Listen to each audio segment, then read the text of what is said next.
morning, ladies and gentlemen.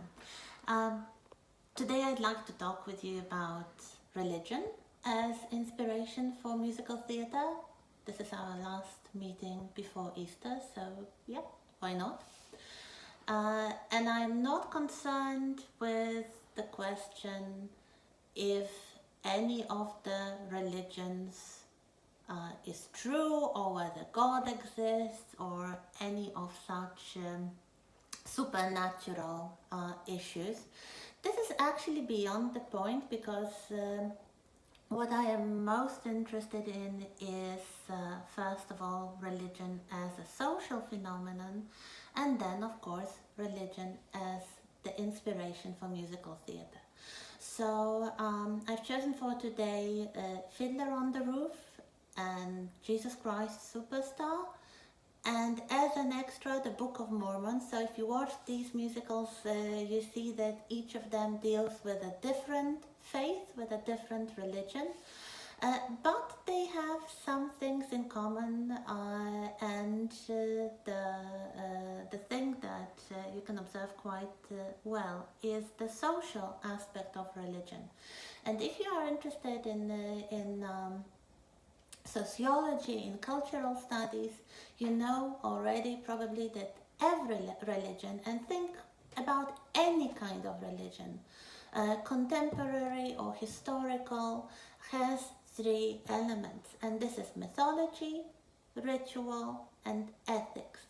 Of course, mythology could be different. It could be classical, ancient mythology, or it could be any kind of supernatural stories or texts or other sacred myths or characters, and each of the musicals that we are going to discuss uses a different mythology, but they rely very heavily on ritual and ethics. If you remember, well, theatre and singing has been a very important part of religious rituals for many religions, and as you will see, especially in the case of Jesus Christ Superstar, one of the very ancient predecessors of contemporary musical theatre has been miracle plays and morality plays that were presented in Christian churches, especially around Easter. So I think that especially our second example here is quite timely. Then of course ethics, especially in a way that religion might form communities, might unify communities, and at least in theory, inspire people to be better human beings, to care for others, to behave in a more moral way. So let's look at our first example. It's also the oldest of the examples I've chosen. So Fiddler on the Roof, the musical from 1964, then probably many of you saw the film version from 1971. This musical was a very successful show, one of the long-running shows on Broadway, the first musical to exceed 3,000 performances. It held this record for a number of years. Now, of course, it's nothing, but then in the 1960s, it was quite an achievement. The show, well, you may just open the Wikipedia page and find everything about the people who made the music and the lyrics, and the inspiration by literary texts. So the music was by Jerry Bock, lyrics by Sheldon Harnick, and the book by Joseph Stein, which was based again on the stories written, tales by Sholem Aleichem, a Jewish author, about Tevye the dairyman and his daughters. So this is musical which is again set in the past, and it has a kind of American interest in a way that it presents one of the places on the map from where the immigrants to America were coming. And if you remember our discussion of the history of the musical genre, you probably remember that many of the creators of early musicals, of Broadway musicals, were of Jewish descent, and either they themselves or their parents came to America from Europe, mostly from Eastern Europe. So Fiddler on the Roof is set in the Russian Empire. We do not really know whether it's Russia or Ukraine, but somewhere in the land ruled by the Tsars at the very beginning of the 20th century. So roughly the same time as My Fair Lady and Hello Dolly. So this is this nostalgic element which is very visible in this musical. The title, it's inspired by the paintings of Marc Chagall, another very prominent Jewish artist, this time a painter, who would paint repeatedly during his career images of the shtetls. Shtetls were little towns or villages that had a big Jewish population. Some of them were almost exclusively Jewish. Some, like Anatevka, were mixed, so we don't see much of that, but when we do, it's very important. There were Christian inhabitants, in this case mostly Russian Orthodox, and there were Jewish inhabitants, in this case the Hasidim. The Hasidim were very Orthodox Jews, the Jews for whom community and family and religion were very, very important. So you may remember at some point I told you that at least I personally believe that every musical has a little scene or a little phrase or a little piece of the performance or the musical, the lyrics, that can serve as a key to interpreting the whole thing. And for me, this is, in this case, in the case of Fiddler on the Roof, is explained at the very beginning of the show and at the very beginning of the film. This is a good moment to re-watch the beginning of the film version, and there is one word that keeps being repeated over and over here, and this word is, of course, tradition. This is the musical not too much about religion, but about tradition, traditional way of life, which informed the life of the Jews, especially the Hasidic Jews living in places like Anatevka. So we have the introduction not only to the main character, Tevye, a poor dairyman, so a man who sells milk to his neighbors, and his problems with his family and especially his 5 daughters. So he has the wife, Golda, and 5 daughters, and love lives of 3 of these daughters will be the focus of the musical. So it reminds me a little bit of Jane Austen's Pride and Prejudice and Mr. Bennet and his big family of daughters, which also makes him question some aspects of the traditional lifestyle. And of course, in case of The Fiddler on the Roof, the tradition is very much reflected in private life, in family life of the characters. And as you will see, even in this first song, even before the credits, the opening credits roll, the tradition informs everything. What people do, how they dress, how they work, how they spend their free time, what dreams they have, what they can and cannot do, for example, in choosing the spouse.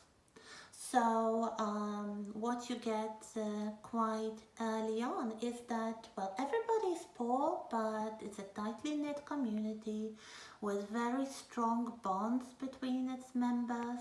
So they are poor, but they are contented, they are happy because they know their place. They know what to do because this is informed by tradition.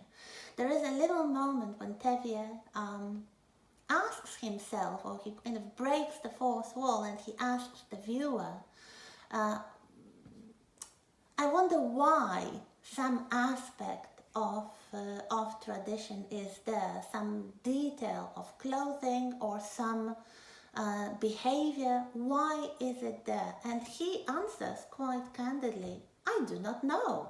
It is tradition, so everybody does it.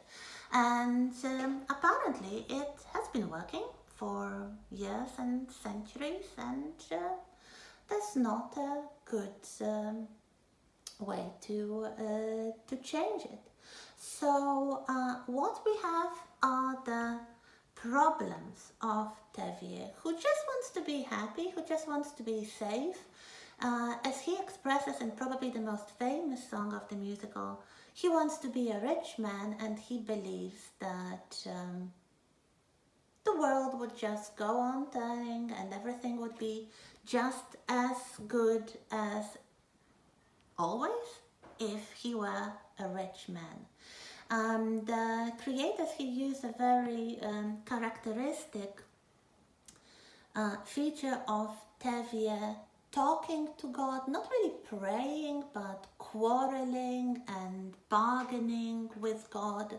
So for him, religion is very important as the vehicle of tradition.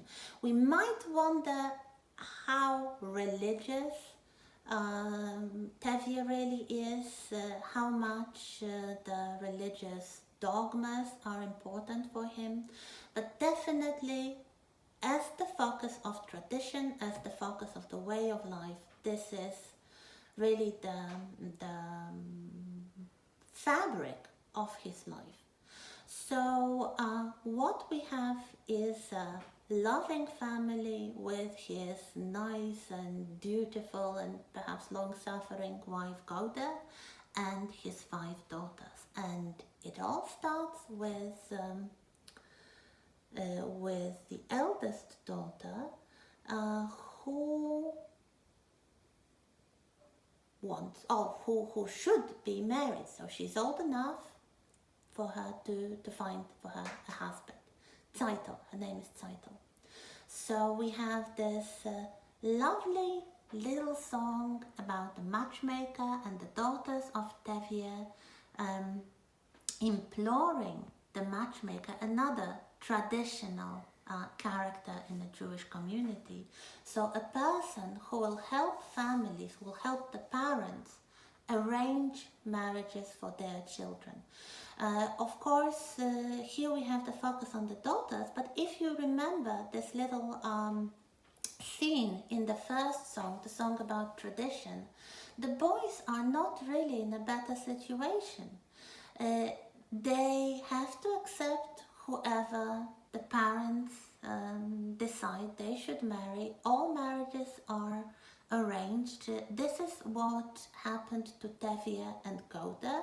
Their marriage was arranged, and now 25 years later they are still together because that's what you do. And they have 5 daughters. It is a problem that they do not have sons, because at least in this tradition, daughters are a burden on the family. You have to pay the dowry, you have to find them somebody who would support them.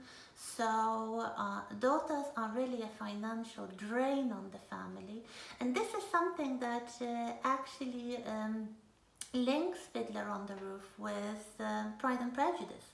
For Mr. Bennet, a Christian man and an Anglican man, daughters are also a problem, and he doesn't have a son, so someone who would earn the money and support the parents in their old age. So the girls just can hope that the matchmaker, the marriage broker, will find them somebody they will be able to accept. And this is put to the test in the case of Zeitel, the eldest daughter, because Tevye agrees to have her marry a widowed butcher.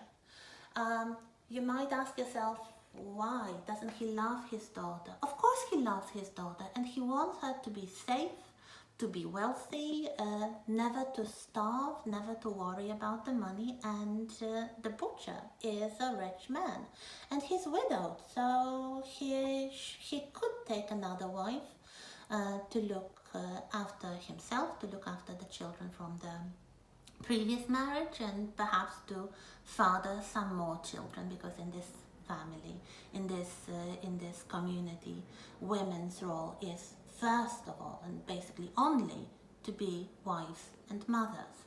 So then Zeitel rebels because she has fallen in love. She has fallen in love with a good Hasidic Jew who is young and who is poor. So he comes from the same tradition, but he's just a poor tailor. But they met, they fell in love, and now Zeitel wants to marry for love. She wants to marry a very traditional man, so there is no danger that she will ever abandon the traditional lifestyle, but she wants to marry somebody of her own generation, somebody she already feels emotional attachment to, and she wants Tevye to accept her choice and to just go on as usual, to have a traditional wedding and everything. So yeah, why? Tevye tries to reason with her. He tries to oppose her choice, but then he relents, and then he even convinces Gode, because it's not just the man who decide on keeping this traditional lifestyle, but women as well. And we have the first dream ballet, the first dream scene, in which the whole story, the whole plot with the ghost of the first wife is brought out, and Gode, who is more superstitious, has to be convinced to accept her future son-in-law by this little trick that Tevye and Zeitel come up with, and they orchestrate this very funny scene with the ghost of the first wife threatening everybody with revenge if Zeitel marries the butcher. So what we have then is again a classical scene of intradiegetic dancing and intradiegetic merrymaking. So the wedding, which is performed in a very traditional way, and we have the songs and the dances, and everything seems to go back to normal, but there has been a little breach of tradition. So Zeitel married for love.